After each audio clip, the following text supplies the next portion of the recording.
If you aspire to combine entrepreneurship and innovation with higher life purpose, then there can be no better guide than Infinite Vision and the life of Dr. V. The authors of Infinite Vision, Pavitra and Suchitra, have spent over 6 years researching Aravind and capturing the spirit of Dr. V. Pavitra Mehta, an award-winning filmmaker and writer, is drawn to the intersection of storytelling with service and has been collecting stories at Aravind ever since childhood. And let us hear from her the power and relevance of Aravind's story. It is such an honor to be in front of all of you today. But before I begin to share my words, I would like to bring the words of Dr. Venkataswamy into the room. And I'd like to do this through one of his journal entries. And it's a journal entry that we use at the very beginning of Infinite Vision. And as you're listening to this entry, remember, he wrote this almost 30 years ago, when Aravind was not even a speck on the horizon. This is what he wrote. Attachment to your village, your hospital, your state, or country, that must go. You must live in your soul and face the universal consciousness. To see all as one. To have this vision and work with strength and wisdom all over the world. Perhaps the white-haired man with curiously gnarled fingers paused here for a moment before he scrawled the next line. To give sight for all. Dr. Venkataswamy, or Dr. V, or Dr. Tata, as we in the third generation used to call him, he feels especially close today. He never married, never had any children of his own, and yet he left us all an incredible legacy. Even today, 5 years after his passing, we are still unpacking the gifts that he embedded in our lives. As you heard, my background is in literature and journalism. I am a writer and a filmmaker in a family of 21 eye doctors. People often ask me, how did you escape? And I tell them I didn't. When you are touched by a vision as magnificent, as generous and selfless as Dr. V's, there is no escape. And that is why so many of you I know are here today. I first began chronicling the story of Aravind almost 10 years ago. And when I look back and think about how it started in 2002 when I sent Dr. V an email asking him if I could come to interview him in the morning. I wanted to learn about his life and his mind and his heart and his greatness. He sent back a reply within minutes. He said, yes, yes, you can come every morning, every day, including Sunday. I hadn't expected a 7 days a week appointment, but that's what it turned into. For the next 3 to 4 years, the first thing I would do every morning was pay a visit to Dr. V's office. The interview sessions turned into reading sessions, and we would read from Savitri, the spiritual text of Sri Aurobindo. And I will never take for granted the blessing of that time with him. It was in that period that I began work on Infinite Vision, the film, and that later grew into the work on Infinite Vision, the book. And it was then that the power and the beauty and the significance of the Aravind story opened up for me. Who takes on a mission to end one form of human suffering armed with 11 hospital beds, no money, no business plan, no safety net? 35 years ago, 58-year-old Dr. Govindappa Venkataswamy and his brothers and sisters and their spouses started a tiny eye clinic in this ancient temple city. Their mission was to end needless blindness. They had 11 beds. The world had 45 million blind people. When you look at that, you think of the epic battles in the scriptures. I think of the Mahabharata, where 5 siblings stood up against an army of 100. Armed with what?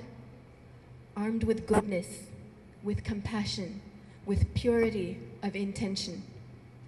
That 11-bed clinic is today the world's largest and most productive eye care facility. It has birthed a revolutionary model. It has created a new paradigm, not just for eye care, not just for healthcare. It has created a new paradigm that offers up a new way to live and work and lead together in a world that works for all. When you look closely at the Aravind story, you see the story of one man who stood up against incredible odds and fought a good battle and won a luminous victory, not for personal gain, but for humanity. But you also see a journey that intersects with institution building, with leadership, with innovation, with social enterprise, with family, spirituality, service. It spills across all these different domains and asserts its relevance. This is a story that implicates all of us. Because if one man at 58 and his team could do this in the face of incredible odds, what does that mean for us? Ultimately, this is a story about individual potential and collective possibility.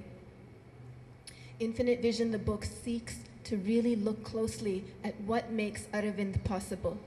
It asks questions of the model. How do you take the price tag off of a sight-restoring surgery and still remain so vigorously profitable? How do you create a system that not only restores people's sight, but restores their dignity? How do you create a model in which the rich and the poor benefit from each other and genuinely serve each other? How do you take village women and train them, transform them into world-class medical professionals?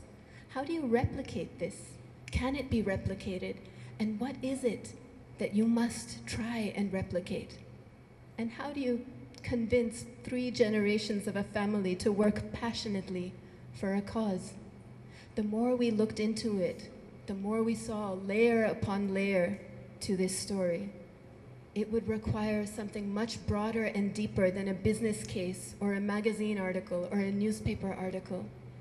It would need to take on intricate, interconnected realities, and it would need to encompass the 2 aspirations that Dr. V had in that journal entry we read. He set those aspirations for himself and his organization: to see all as one and to give sight for all. This story traces an arc between the practical and the profound.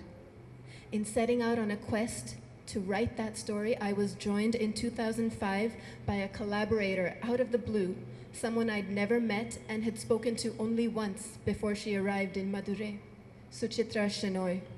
Even without looking, I'd found a partner and a sister spirit in this collaboration.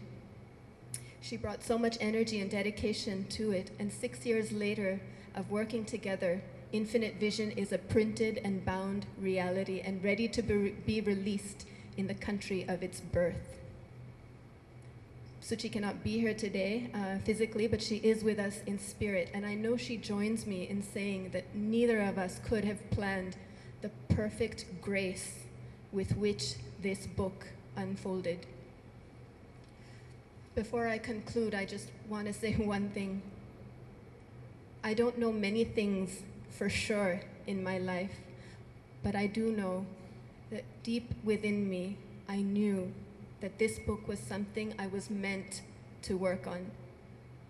And the process of working on it has been one of the most humbling, rewarding, and challenging experiences in my life. It has humbled my heart and filled my heart. The commitment, the wisdom, the generosity, and the humanness of the founding team, the nurses, the doctors, the managers, the patients, and the partners have truly, truly blown me away over and over and over again. They say authors write books. In this case, this book has truly written me. And I know that even though the book is finished, the story will go on, and may it long continue. May your work long continue to light the eyes and the hearts of millions, and may we all grow to becoming more perfect instruments for the greater good. Thank you.